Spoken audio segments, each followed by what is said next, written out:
couple days ago, we got the season 3 finale of Ted Lasso and maybe the series finale as well. So today I'm going to stop and rank all 3 seasons of Ted Lasso from the least best to the best.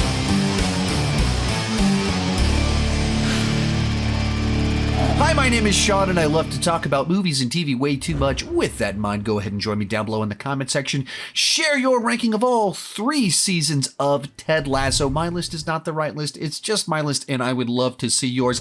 As we go into this will be filled with spoilers for the entire run of Ted Lasso. And this is one of these shows that, what a pleasant surprise when it first debuted.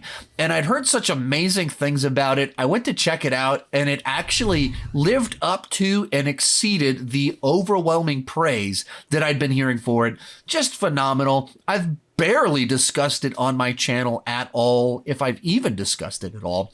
So finally, I'm going to talk about all 3 seasons. And let's get started. Easily in last place for me, season 3. And this season seems to be pretty polarizing because when I look on the internet, it seems like people fall into 2 camps. There's a group of people that are loving it. I see a lot of people saying this show just keeps getting better and better. So like week after week, this is the best episode yet. And then there's a bunch of other people like myself who are like, this season is wildly uneven and it has great moments, but the season itself is not great. And honestly, for me personally, I do not understand the category of people that think that the show keeps getting better and better or this season is just as good as it's ever been. I honestly don't understand that because what I love about the seasons at the top of my list are specific things that are absent from the current season. But others are seeing something there that they're getting something out of it that I'm just not getting. But as for why this one is easily in last place for me, I feel like with where they ended the previous season, they created a scenario where they split everybody up. Where Keely's got her own firm over here and Nate is over at a different team, coaching a different team. And then you break up the power couple. And so it's just all of these people, these dynamics that I loved about the first 2 seasons, how they interacted together, they're now split off in different places. And so you lose so much of what I loved about the show. Those interactions between the characters. The other consequence of sending everyone off into different places is that you now need to have a different subplot for each one of these different locations. Whereas if everyone is all in the same locker room or the same building, it's very easy to have this tight story that's just all right here. But now we're all over the place in different locations. And so when you have a different team, you have to have different side characters for over here with Nate's other team and for Keely's office. And so you just kind of expand it so it just seems very scattered. And that led to a situation where Ted Lasso felt like an afterthought on his own show. So much of what I loved about the beginning of the show was his effect on people, his optimism, bringing the best out of people, even out of cynical people. There's something special about that. But now he's kind of dealing with his own stuff. And there's episodes where he's barely interacting with anyone else because he's on the phone with his kid or all sorts of stuff. So he's kind of off doing his own thing. And all these other dynamics are kind of taking place. And so I just lost what I loved about my top 2 on here. There was also just some very odd choices with the story. In particular, where beginning of the season, they're like, let's pay a bunch of money to bring in the superstar player. And then they have the superstar player join the team. And they have him doing all the stuff that Jamie Tart was doing at the beginning of the show and is a bad thing. And here they're like kind of like celebrating this guy hogging the ball, running off, being the one-man show that's dominating, leading them to victories. And it felt like this odd little like they're padding out the season of just like adding one more hoop, like hurdle in there for them to get through that didn't serve the show, and actually felt like it was them going backwards, undoing things lessons we'd already learned in previous seasons, just to have them have some victories and then some losses so that they can change up their style to what kind of leads to their final run.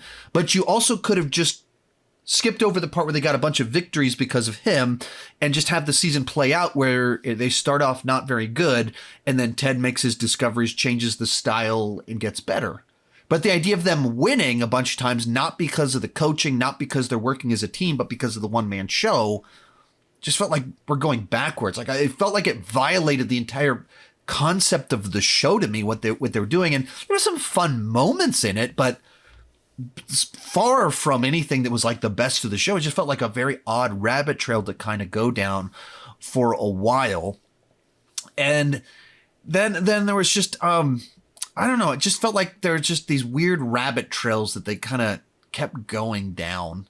Like there's this whole thing about Keely dating her boss that just from the get-go felt like a very obvious rabbit trail that was going nowhere. You're like, oh, okay, I see what's happening here. They're about to start kissing, aren't they? And then this turns into like 4 or 5 episode arc that that's not how this is gonna end. Like you spent 2 seasons making me love the idea of her with Roy, and at the same time convincing me there could be a future with Jamie, because Jamie's not the person that he was at the beginning of the show. They set up a really interesting love triangle that's complicated, where Roy's insecurities maybe push Keely away, and then Jamie, as this much more mature person, shows back up that she liked him, but he was a bad dude at the time. Oh, maybe there's something could happen here. But instead of like really exploring that throughout the season, they go on this rabbit trail of her like having a fling with her boss that you're like, this is not a good idea. This isn't interesting. You're just annoyed every time every time they're doing stuff, scenes together, it's just wasting screen time, wasting focus that should be on anything besides this, because we know it's not going anywhere or teaching us anything new about these characters. So I just think that they wrote themselves into corners. They made some odd choices that just didn't work for me. It was just because it was so unfocused and so many locations and so many subplots that it felt like we kind of lost what made the show special, because we're doing so many different things rather than focusing on what we're best at. All that said, like I know I kind of hate that I started so negative on a show that I think is so special. The end of this video will be as gushing as I have ever been about a thing. Sorry that it starts off kind of negative. But on the positive side, like they still know how to have those moments. And what the show does really well is kind of have the progress of characters and relationships. So you get into this season and all of a sudden you have this very cute relationship between Roy and Jamie that feels like it would be insane based off where things started, but that's what the show does well. It earned all of these cute moments by growing each of those characters as individuals and growing their dynamic together. And I was like, there's so many great things, and learning to ride bikes that are just like, that is so good. That is why I love this show. I want more of that this season than some of these odd other things that you're doing. And then likewise, the development of the redemptive arc for Nate, as you kind of see him lose himself in the success. And he, even though he has started to get everything that he wanted, he turned bitter, and he finds a villain that's clearly not the villain of the story. And then through the season starts to see that and realize that the error of his ways and turn back, going back to Ted. Like there's a lot in that that's like, oh, that's so powerful, so profound. And having this show that is so much about forgiveness and second chances, and even the way that it plays out, that we know Ted is a forgiving person, but the way that Nate is brought back in is through everyone else. Even that, there's something about that that's really special. And it just talked specifically about the finale, if it's the season finale or the series finale. It was good enough, but also not good enough compared to how good previous seasons had been. And I think some of that is this is really obvious where things were headed. I didn't feel like they were going to let them win everything, because then that's too predictable. But at the same time, it was also incredibly predictable how this season was going to end. Ted Lasso going back to America. That felt like that was telegraphed. Like the obvious thing that this is building towards is Ted has done what he needed to do. All of these people are better because of them. They've achieved things that no one thought was possible, but it's not the right thing for him anymore. So he needs to go back. That seemed really obvious. And so then that didn't feel like as satisfying, because it felt like I figured that out a long time ago. That's where all of this was heading. And then along those same lines, the fact that they didn't win almost felt kind of predictable in its own way, without being as satisfying to fulfill his prophecy at the end of season 1. So I don't know. It was fine. It didn't make me mad. Certainly when they win the game and the way that all that played out, and watching Rupert unravel, satisfying, but I didn't think it was like fantastic. It was, for a season that was very rocky and uneven, it ended on a high note. But that's because I thought the season as a whole was very rocky and uneven. And it's a little bit like, even the reason I'm being so negative here is because I'm going to be so positive in the very near future. But I thought that there was just a gigantic decline, huge drop off throughout this entire season. Our runner-up is season 2 of Ted Lasso. And to spoil a little bit of what I'm going to say about the first season, felt that this was a pretty big drop off from season 1, but I still think it's a great season. And the reason for that is that I think that season 1 of Ted Lasso is like Mount Rushmore of great seasons of television. So no matter what they were going to do, you're going to have a big drop off going into the second season. But I think what it was able to do is show us the natural progression of what happened in the first season, of these relationships are maturing, and some people know how to respond to that and some people don't. And so you have someone like Nate, who gets this villain arc throughout the season of the person who in many ways has received the most grace and opportunity from Ted. It becomes resentful of him because he's such a broken person on the inside that he needs to work through a lot of stuff to be able to respond appropriately. And so he's bitter and jealous in a scenario where he's only being given to him, and he still wants more. So you see kind of the conflict dive in. And some of that's the frustration of the season of there's so much optimism in the season 1, and this has more of a cynical bent to it because of that Nate plotline and some other things. But that's kind of what you needed. You have to, you can't just have the constant uphill side of things. You have to throw conflict into the mix. And so showing that not everyone responds well to generosity is an interesting dynamic, but at the same time, you really start to play out Jamie Tartt's journey of being humbled and learning to be a better person.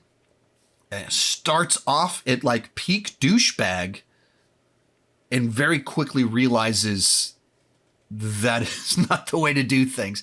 So there's a lot of interesting things that come out of that. They dive into Ted Lasso's own story and his backstory of what made him the way that he is. And some of that, I think, once again, hurts the fun of the season. Because if you're having Ted Lasso be a much more flawed character, then you lose a lot of those magic moments. He becomes deeper and more compelling, but it lacks some of the payoff. But it adds to the show as a whole to have a much more complex central character. But you dive into the trauma of his past that has led to him being such like an optimistic person that just won't quit. But at the same time, you're starting to see the consequences that has on him. That you can't sustain that forever, and you have to take care of yourself. And he learns that throughout this season, and especially the next season, he learns what that really looks like for him. But you start to see, if the previous season was them started like being awful and starting to get good enough, but not quite good enough, and so they get demoted, here you start that ascension where they start to gel together as this strong family. They're close at the beginning, but they just become something really special by the end of it. There are several plot lines and things in the season that, like some of the stuff with Nate and Ted, I think makes it a darker season, but in ways that I thought were necessary. There were some other things that I thought were just odd choices. The obvious one here, Rebecca and Sam having a relationship. I don't know what they thought they were doing with that. It's just a weird plot line. They're not an obvious pair of characters to like squish together for 1,000 different reasons of power dynamics and age differences, to where it's just like an odd thing to do. And I maybe I should look up interviews of what like they thought was interesting about that. I just think it was like, let's have a relationship that clearly doesn't make any sense long term, and just throw it in there for a little bit rather than, I don't know, like, I just don't get it. Like, if you set her up with someone else that's age appropriate, stage of life, power dynamics, you can find a way to progress her character forward in a way rather than just like, yeah, she had a fling with someone half her age that's her employee. That's weird. That's a weird thing to just kind of throw in there. If you're not even like trying to make a statement, you're not going anywhere with it. It was odd. And then the therapist character, like the way they handled her, I thought was kind of odd. Part of the appeal of the first season of the show is that you have Ted Lasso as this character that's just so uplifting that he just brings the best out of everyone, and he's so disarming, and even the most cynical of people in the worst phases of life, he can win them over. His harshest critics that are being rude to his face, he's still kind to them and wins them over. And then they kind of use the therapist to like dive into what's kind of going on there and the unhealthy side to it, but it has the negative side effect of having a character whose role on the show is to put down the things that we love about Ted Lasso, which I think is an odd thing to do. Have a character whose role is to kind of like call out his coping mechanisms in relational tactics in a negative light. That's what we like about him. That's why we love the show. And so it puts her in a weird position of not necessarily being in the wrong. And they of course have their relationship grow, and they continue to hint at all the ways that she's still important even in the third season and how much she values him. But they keep having her make choices, even in the way that she's leaving and she wants to just write notes rather than talk to him, that she's like the one person that he can't like win over the way that he can everyone else. And I just thought it was odd. Like, it's almost something that I think like it's like a almost dynamic that you get why you want to have a character that it doesn't play out the way that everything else plays out, but it puts her in a position of like, what? Why don't you like Ted? Everyone else likes Ted. Like, why are you being like this? And it's not even that she doesn't like him, but she's just written a way to not be warm or warm up the way other people do, even to the level of like leaving him with a note rather than saying something. Odd. So there are a couple of those things I just thought made for weird kind of dynamics in there that I wasn't as crazy about. But in general, kept being funny, kept doing the things that I loved about the show. I don't think it had the possibility of living up to season 1 because it's on just such a pedestal to me, but still a great season. But without question, coming in first place is season 1. And part of the reason I feel like seasons 2 and 3 are immediately put in a terrible position in a ranking like this, because I believe that Ted Lasso season 1 is possibly one of the 5 best seasons of television, of something that is absolutely perfect and special. Not just that it was funny, and not just that clever twist on something that was a little bit different, but a season that just captured something unique, and with the right characters at the right time, with the right performances, and just told a story that feels so out of place in all the rest of television and cinema, really, for that matter, where it kicks off in the first episode and it kind of sets up the scenario that Rebecca hires him cynically to ruin the team, to stick it to her ex-husband. And this guy comes in that's super nice, kind of a doofusy person. You're like, okay, I see what this show's going to be. And you're wrong. And I was wrong. It's not that at all. And it goes on to continue to show him being nice to her and her starting to like him, while every episode she does something to sabotage him, something to stab him in the back. And it continues to build this plot line of this deeply hurt person. And you get about the 4th episode and you realize, oh, she's not at all the villain here. Hurt people. And she's someone in desperate need of a Ted Lasso in her life.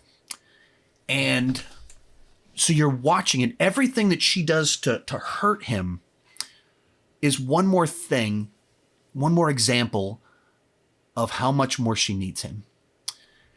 And you get to the, was it episode 7 or 8, and there's this game of darts.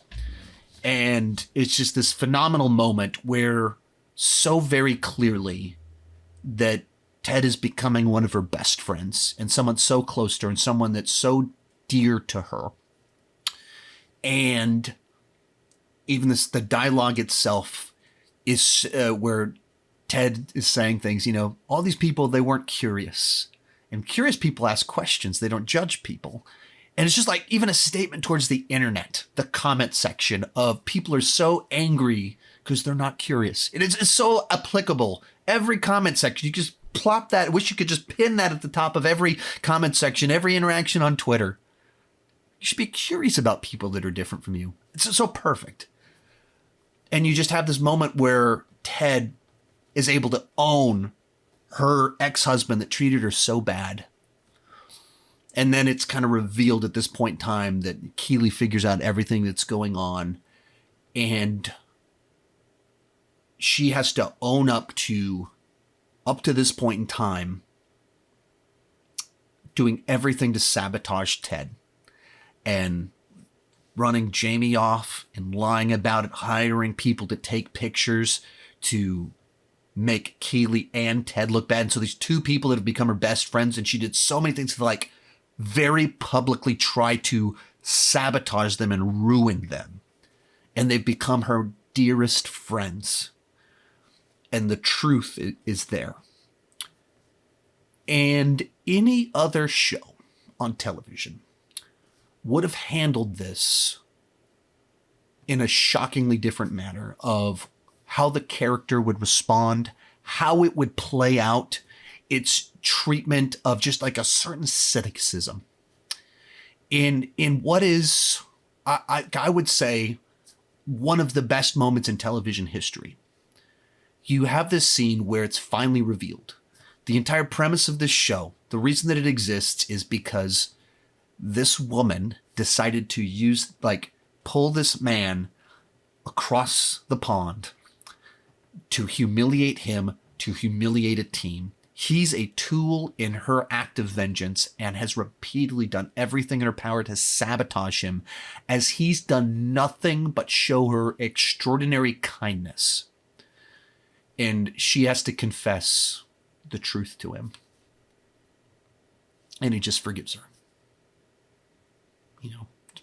Divorce is tough. He just forgives her. And at no point in time does he ever in any way harbor bitterness that a hurt person would hurt a person. He just understood that's not who she is. She was hurting and lashing out, and it brought the worst out of her. You just don't find that type of grace and forgiveness on television. You don't find stories like that. They always wanted to, it's much more dramatic. How does he respond to the reveal of the betrayal? It's where every other show would go. And this show didn't do that. I think that was so special. And that's why I don't think you could ever have a season that would do better. That would be received better. Because, you even think about the way that they get demoted at the end of the season or relegated. And you think even that happened because she's sabotaging them all along the way. Took away their star player and all sorts of other things, right? As he was making progress. And you have a season where all that's able to work because you care about the characters and they're tapping into something different and unique. And you could pick all these other plot lines to go along with it of, Roy Kent, just this very superficially cranky, angry person who's actually really a softie. And you start to discover that throughout the season as he realizes, wait, this guy might not know anything about football. Soccer, as we call it here in the colonies. But he actually cares. And he's listening. And he's working on it. And just the journey with Jamie Tart of just being so self-absorbed and almost could have become and he does become a better person by the end of the season. And even the victory that was so much responsible for in so many ways at the end of it is because of the lessons he learned because of Ted Lasso. But it leads to a loss for our characters that we care so much about. And it was just so satisfying on such a deep, complex level. And so uplifting while not needing to have wins, traditional wins. Because the victories was much more this long game of they're becoming a team, they're becoming a family, and they're beginning to really care about each other. That leads to the radical victories in the later season, radical growth. But that was something special. And I think in particular, the fact that it came out fall 2020, just this insane year of so much turmoil, so much chaos, and all of us stuck at home, and the worst of us coming out on the internet, and so much divisiveness over everything. And then you have this show come out that's all about caring about one another, second chances, forgiveness. I just thought that was special. And it came out at the perfect time. So for me, it's one of my favorite seasons of television ever. And I'm pretty sure that will always be the case. So without question, comes in at number 1. If you enjoyed this video, I got more rankings just like it somewhere around here. I don't even know where it's at, but I've talked about many different seasons before. Thank you so much for watching, and keep talking movies and TV too much. Bye-bye.